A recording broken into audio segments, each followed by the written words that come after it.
Posted 09242017 PM MDT Rescue workers take part in the search for survivors in Mexico City on Friday, 3 days after the powerful quake that hit central Mexico.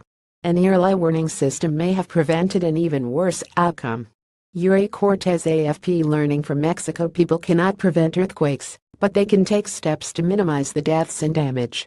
Many more might have died in Mexico City last week had the country not invested in an early warning system that rang alarms just before the catastrophic earthquake struck. The United States, which has been slow to finish a similar system on the West Coast, can learn from Mexico's example.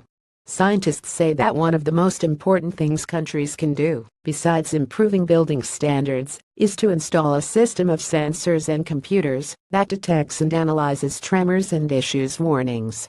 Thanks to modern software and telecommunications, such systems can alert people to an earthquake seconds or minutes before the shaking starts, depending on where they are in relation to the epicenter. Those further away get a longer heads-up.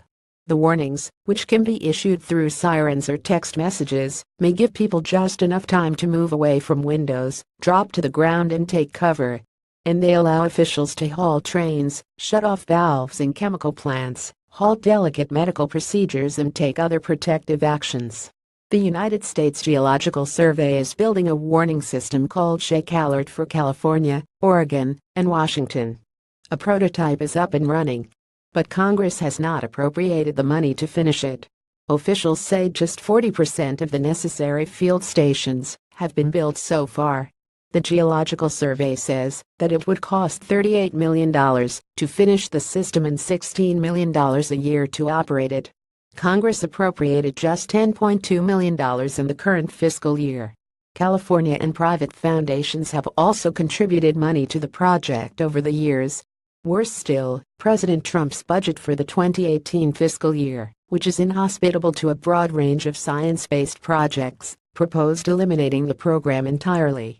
This makes no sense, particularly when you consider that the annual federal budget is about $4 trillion, and that the price tag of just one F-35 fighter jet is nearly $100 million. The United States can afford to spend a few $1,000,000 to provide earthquake warnings to states that are home to 50 million people, or nearly 1 in 6 Americans.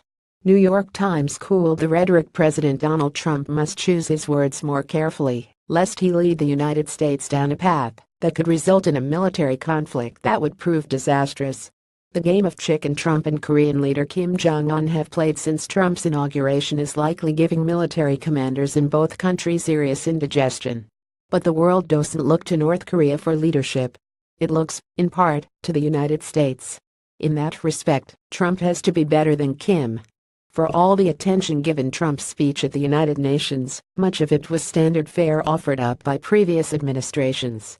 There were, however, portions of the speech that were troubling.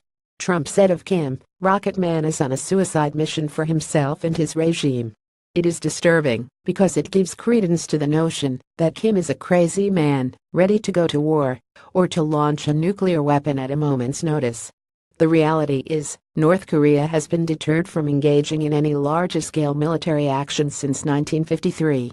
Kim and his father, as well as his grandfather, have managed to stay in power for that long, suggesting they are rational actors and are motivated by self-interest and their own survival.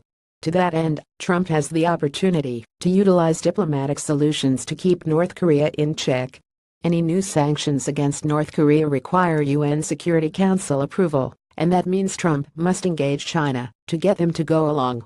China did sign on to the most recent sanctions against North Korea, but if Trump wants more, and to have the rest of the world siding with him, it will require diplomacy, not heavy-handed tweets. Dallas Morning News.